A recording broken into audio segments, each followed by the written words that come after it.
Madulas nga, pero. Magpapa ako. Magdaan. Parang bading. Oh my God, oh my God, oh my God!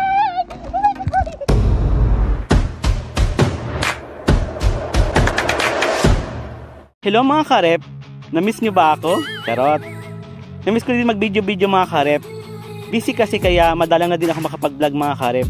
At dahil walang pasok ngayon, naisipan namin gumala. Namimiss ko na din pati mag-nature trip mga karep. Parang pagka-miss ko sa kanya. So iniintay ko na nga pala dito mga karep ang mga kasama ko. Papunta daw kami sa Kuldog kung tawagin mga karep sa Barangay GRS. So after 1 year mga karep, dumating na mga kasama ko. Sina CJ, JB at Josh. Tapos yung isa namin kasama ay naandun na sa taas mga karep naghihintay. Si Jajon. Sana lang katulad niya yung isa namin kasama mga karep, marunong maghintay. Ano daw? Actually, biglaan lang talaga ito mga karep. Alam niyo naman pag biglaan natutuloy. Sana all binibigla. So kami ibabiyahin na mga karep at baka mabigla kayo pag bigla ako nagkwento. Pero bago ang lahat, magpapagas muna tayo at baka pagdating ng oras pagsisihin natin kung bakit hindi natin siya pinaglaban. Sabi daw. So after namin magpagas mga karep, lalarga na kami. Andito na din kami sa Kilbay Bridge mga karep. Dito nga pala ako lagi natambay mga karep. Lalo na pag gusto kong umiyak ng walang tunog. So nagpatuloy na kami mga karep at ang dami ko na namang sinasabi.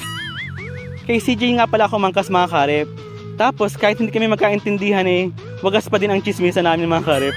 Tapos nandito na kami sa sinuknipan mga karep. Yung langit mga karep parang may pagbabadya ng pag-ulan.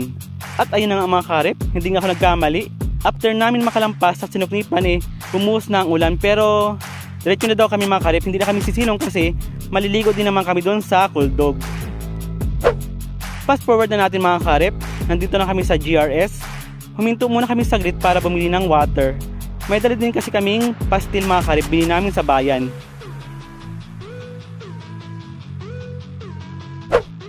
After 10 hours mga karep, medyo humihina na ang ulan, so kami ay lalarga na. At dyan nga muntik pa namin maiwanan yung camping chair namin mga karep.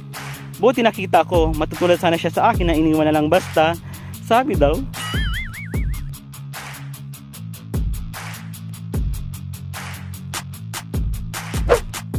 Habang nagbabiyahe kami mga karep, unti-unti na nawawala yung ulan. Lumiliwanag na din ang kalangitan. Pinasa lang talaga kami mga karep. Nung nakaraang buwan mga karep, tinangka din namin puntahan itong Kuldog mga karep kung tawagin. Kaming dalawa lang ni CJ sana. Kaso ang dami lang aberya. Magkikwento muna ako mga karep habang nagbabiyahe tayo. Nasa kalagitnaan na kami noon, biglang namatay ang motor ko. Tapos hindi ko siya ma-start. Akala ko siya lang yung nagluloko, motor din pala. Buti sa may bahayan kami nasiraan. Tapos may lumapit sa amin na kuya, hindi ko natanong kung anong pangalan. Tapos may chinek siya sa may battery. May naputol daw doon na nagko-connect sa battery. Hindi ko alam kung anong tawag doon mga karep. Buti na lang may extra siya na ganun. So nilagay niya mga karep doon at ayun gumana naman. After nun mga karep, bumuhos din ang ulan. Alam mo yung parang ayaw ka papuntahin doon sa pupuntahan mo mga karep.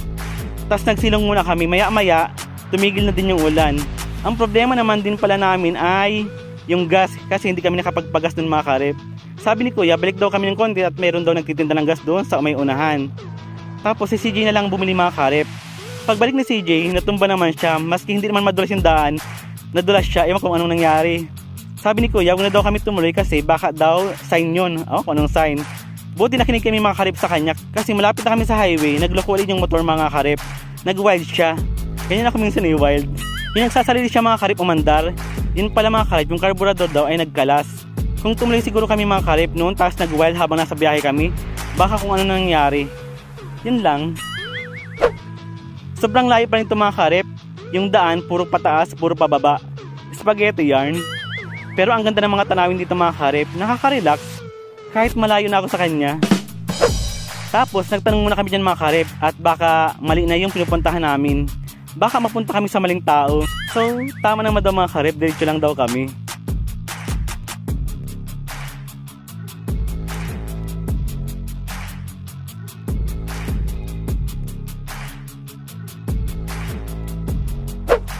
Fast forward again mga karep. After so many years, nandito na kami mga karep. Dito na lang daw kami magpapark ng motor kasi madulas daw pag ibababa pa namin mga karep, sabi ng bata. Kaya ayan, kanya-kanya silang tabihan ng motor. Malayo pero ginusto namin ito. Minsan kailangan mo rin magtiwala. Ano daw? At kinuha na namin mga karip ang mga daladala namin. Tapos bumaba na kami. Tama nga si Bagas mga karip, madulas nga. Kaya nagpaa na lang ako at baka madulas ako tas mabagok. Tapos malimutan ko na minsan ko siyang minahal. Ano daw? Tapos may bata dito na nagpapadosos mga karip. I-video ko daw siya mga karip. So sige. Naalala ko din dati mga karip na minsan din ako naglaro ng ganyan. Nakakamiss lang mga karip yung panahon no, nasa paglalaro ka lang nasasaktan. Hindi sa pag-ibig.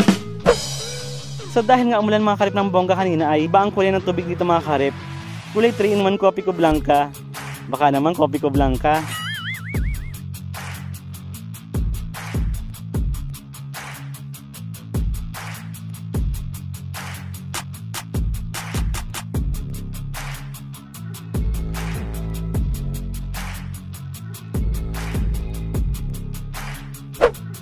Fast forward ulit natin mga karip. Kami ay kakain daw muna mga karip. Nagutom ang mga bata sa biyahe. So after namin kumain pinanood namin yung mga bata na naliligo. Hindi daw sila maliligo at malamig daw mga karip. So bakit pa kami pumunta dito? Stroll.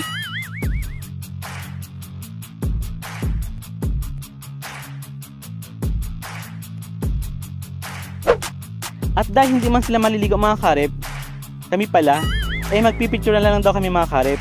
Pang DP ba? Sabi ko nga mga karip, sabay-sabay kami magpalit. Tapos ayun, nagpintuhan na lang kami sa tulay. Dumayo lang talaga kami dito para maghambugan mga karip. Tapos maya-maya daw ay uwi na daw kami mga karip. Sobrang lamig talaga kasi ng tubig mga karip. Katulad ng panlalamig niya,